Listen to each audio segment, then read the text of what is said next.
But the ramifications of saying that we have to acknowledge somebody legally who identifies as a bobcat, you understand, would be What are the ramifications? insurmountable.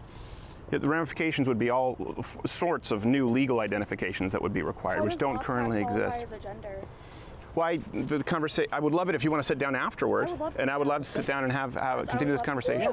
I would. Well, are you? Thank you, Thomas. Are you done? Yeah. I appreciate it, Thomas. Thank you. I'm Madison. I'm co-president of Spectrum, the LGBT organization on campus. Great. Love to talk to you about this. Great. Thank you, Madison. What are My name's Steven. Okay. I appreciate it. You sitting down. And what is it that you disagree with? So I think you're confused on the idea of gender versus sex. I'm confused. Okay. Yeah. Okay. So when we say there are only two genders, we often confuse the idea of gender and sex. Sure. Sex is a generalization of XY chromosomes. So we assume that, or XY, XX, combination of chromosomes.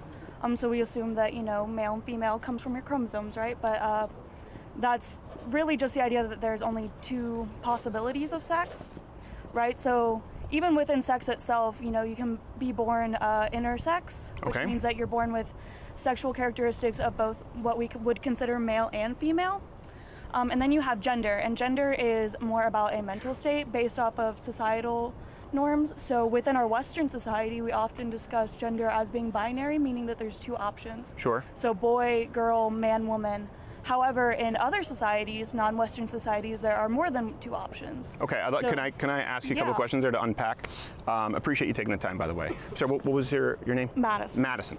Madison. So let's go to the sex concept before gender, I think, because the idea of gender being different from sex is predicated on the idea that sex is binary. That's where you mentioned that term, gender binary. So you mentioned intersex. Okay, I'm aware of intersex. Now, of course, intersex doesn't necessarily mean that someone is completely between sexes. Usually they have very identifiable characteristics, like a very large clitoris or micro penis. In that case, it also affects 0.08. People think this is funny, it's just true. Less than 0.08% of population Earth.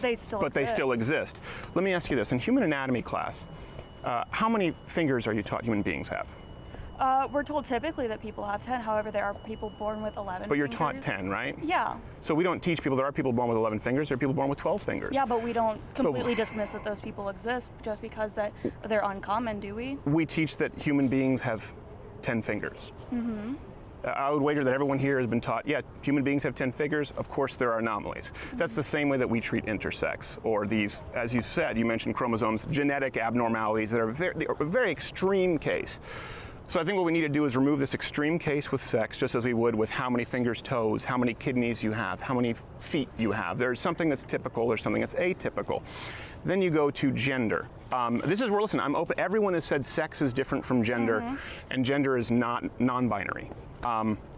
So I would allow you to kind of unpack that for me. Yeah, so in Western society at least, so in our country, in our society, we tend to think of gender to be on this binary spectrum of not even really a spectrum, just a binary. So you have man, woman, and that's it. Those are the only two options. However, gender really is more of a spectrum.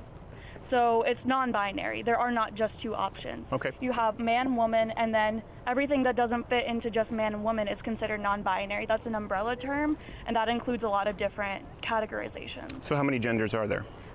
You can't put a number on the number of genders because everyone uses different words to classify themselves. I would disagree.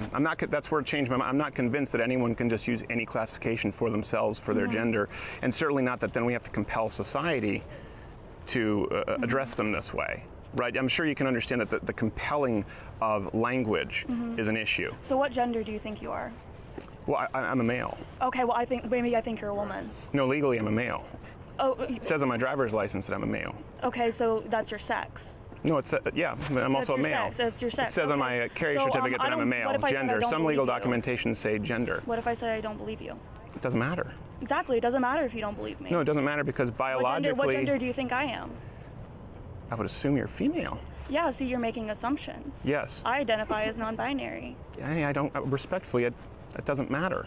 It does matter. Now, let me ask you this. What would you say if I It matters what pronouns you use for me. It matters how I'm socialized in society. It matters my gender expression. It matters the way that I'm allowed to express myself. It matters what bathroom I use. It matters who I'm allowed to live with. It affects every aspect of my life. So you saying... What pronoun should I use? You should use they, them pronouns. So you saying that you don't believe me... What if I don't? If you don't, I would consider that disrespectful, and that's actually an act of violence to misgender a trans person. It's an act of violence. That is an act of violence to intentionally misgender someone, yes. Here we come to the issue, and this is why I'm out here. You just said that's an act of violence. That means it's an actionable offense. That means it's a crime.